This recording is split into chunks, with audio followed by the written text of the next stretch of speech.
5, 4, 3, 2, 1, 0.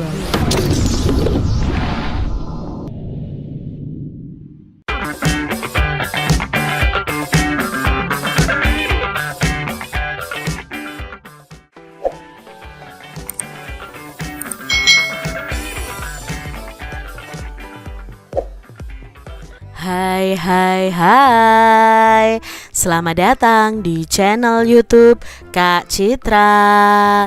Apa kabar adik-adik semuanya? Kak Citra berharap kalian dalam keadaan yang baik, sehat, dan siap untuk belajar ya. Hari ini kita akan belajar bersama-sama untuk mata pelajaran tematik kelas 3. Kita belajar di tema 7, perkembangan teknologi, subtema 2, perkembangan teknologi produksi sandang, pembelajaran yang ke-6. Mari adik-adik kita belajar dengan penuh semangat ya. Adik-adik, Edo sangat senang karena tahu asal pakaiannya. Edo ingin belajar tentang pakaian profesi. Mari kita pelajari bersama-sama dengan Edo adik-adik. Pakaian profesi. Edo dan teman-temannya belajar tentang pakaian profesi.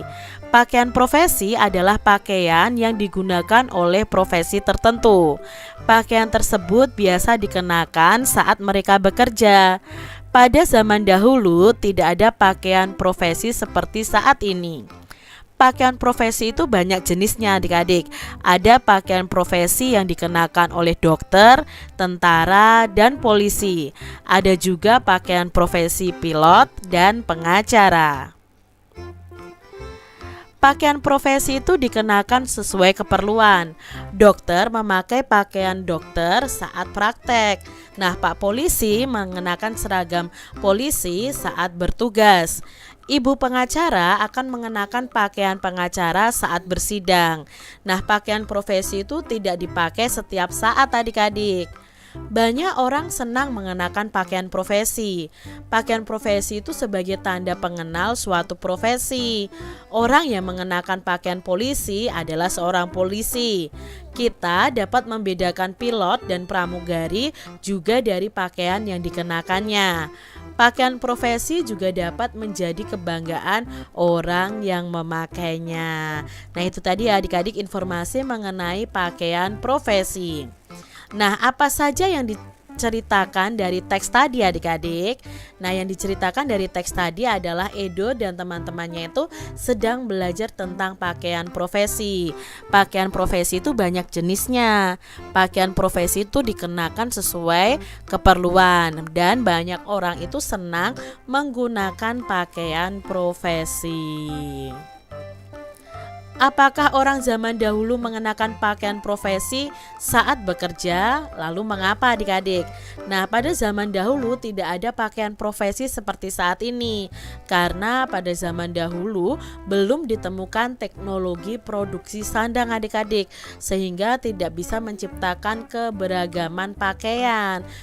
Pada zaman dahulu orang-orang itu masih memakai baju adat yang mereka pintal sendiri, yang mereka tenun sendiri adik-adik. Lalu pakaian profesi apa yang sangat ingin kamu kenakan adik-adik?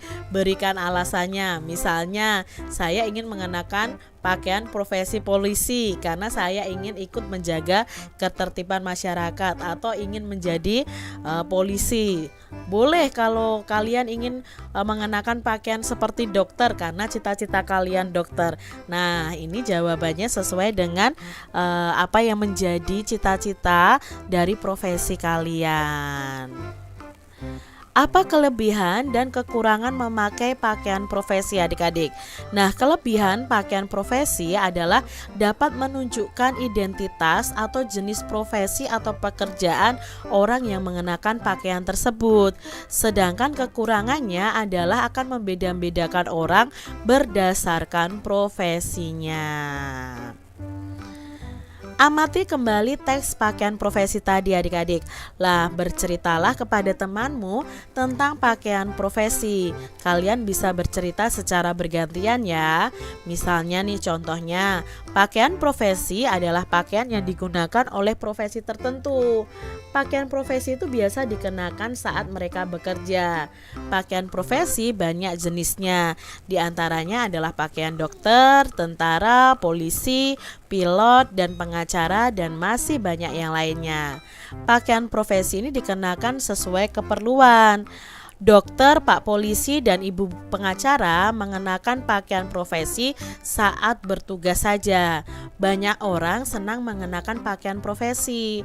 Pakaian profesi adalah tanda pengenal suatu profesi. Nah, pakaian profesi ini dapat digunakan untuk membedakan jenis profesi dan menjadi kebanggaan dari pemakainya. Edo dan teman-temannya itu sangat senang loh adik-adik belajar tentang pakaian profesi. Mereka berencana mengadakan kegiatan menarik. Mereka ingin memakai pakaian profesi sesuai cita-cita mereka. Setiap anak-anak memiliki cita-cita. Mereka memiliki cita-cita yang berbeda. Lihat ya, di sini Udin ingin menjadi dokter, ya, lalu Dayu ingin menjadi pilot, Lani ingin menjadi perawat, Edo ingin menjadi polisi, Siti ingin menjadi perancang busana, dan Beni ingin menjadi penyiar televisi. Adik-adik, siapa sajakah yang mengenakan pakaian profesi? Nah, yang mengenakan pakaian profesi di sini ya, Udin, Dayu, Lani, Beni, Siti, dan Edo. Apakah semua pekerjaan itu memiliki pakaian profesi yang khusus? Coba adik-adik jelaskan. Nah, setiap pekerjaan itu tidak semuanya memiliki pakaian profesi. Misalnya saja nelayan tidak memiliki pakaian profesi sebagai nelayan. Petani juga tidak memiliki pakaian profesi ya adik-adik ya. Hanya profesi-profesi tertentu yang memiliki pakaian khusus untuk profesi tersebut. Bagaimana sikapmu jika memiliki teman yang berbeda cita-cita denganmu adik-adik?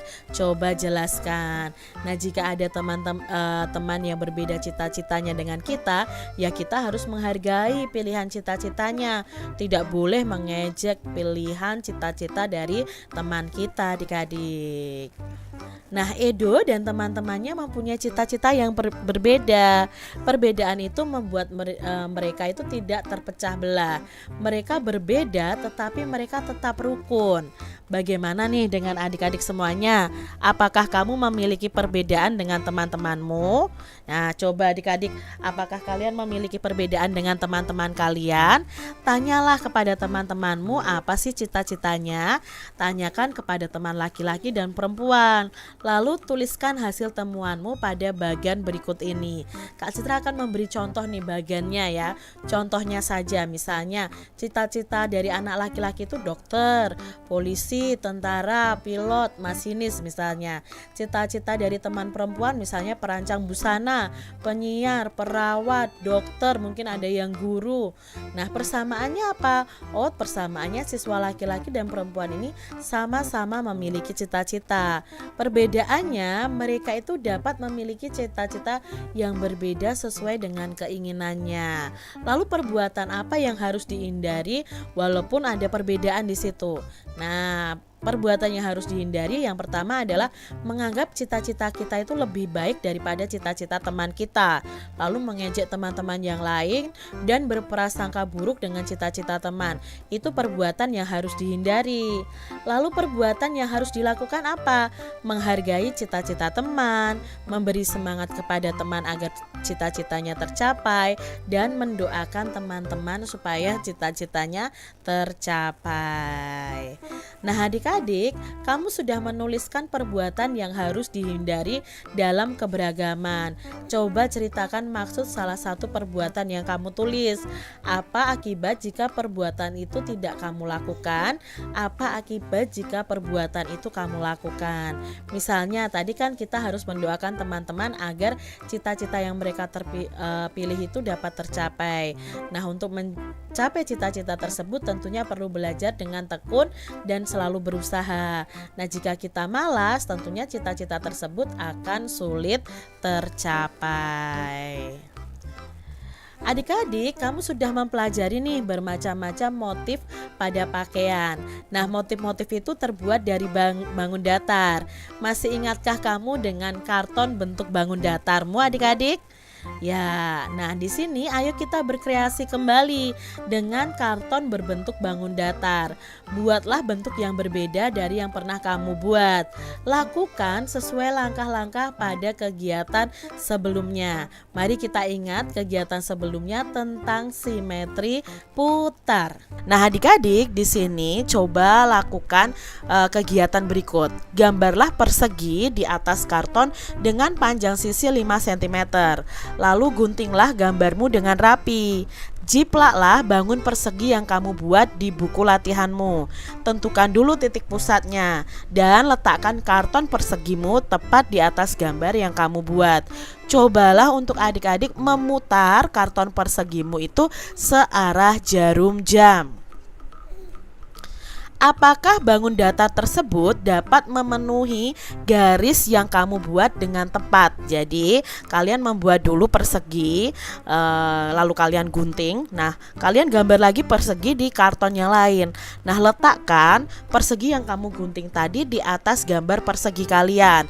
Lalu putarlah persegi yang kalian gunting tadi searah dengan jarum jam putarannya, ya.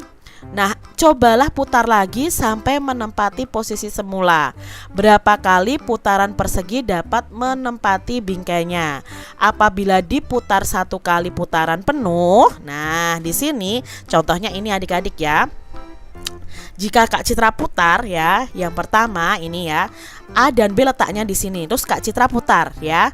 A dan B letaknya jadi di sini ya, 2, 3, 4. Ternyata kalau diputar secara penuh itu persegi memiliki 4 kali putaran penuh yang sesuai dengan bingkainya. Nah, adik-adik, beberapa bangun datar itu memiliki yang namanya simetri putar. Simetri putar adalah banyak putaran yang dapat dilakukan pada suatu bidang datar dengan ketentuan: 1. Hasil putarannya harus menutupi pola yang sama dengan ketika sebelum diputar. Yang kedua, putaran kurang dari 1 putaran. Yang ketiga, itu memiliki titik pusat. Misalnya nih adik-adik ya, ini adalah persegi ya, persegi sama sisi. Nah, persegi sama sisi kondisi awalnya seperti ini. Lalu diputar adik-adik. Setelah diputar sepertiga putaran berlawanan arah dengan arah jarum jam, posisinya kembali seperti semula.